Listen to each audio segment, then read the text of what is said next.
Look, what I've learnt from my Samoan part of my family is the strong sense of family, the importance of faith to Samoan families, and the drive to be successful, which in her family is focused strongly on education.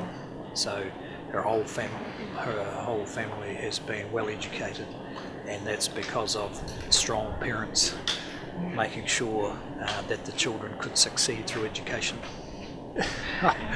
Well, look, there's a lot of families have to work hard, particularly actually a lot of the Samoan families who in New Zealand may be on lower incomes, parents on shift work, and those parents don't always get recognition. We do, because we're in public life, but what those parents are doing is just as important, and they work harder.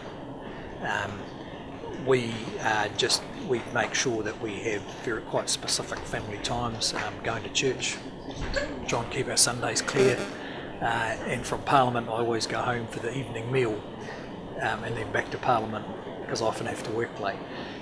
So it's important to us that we have that time as a family.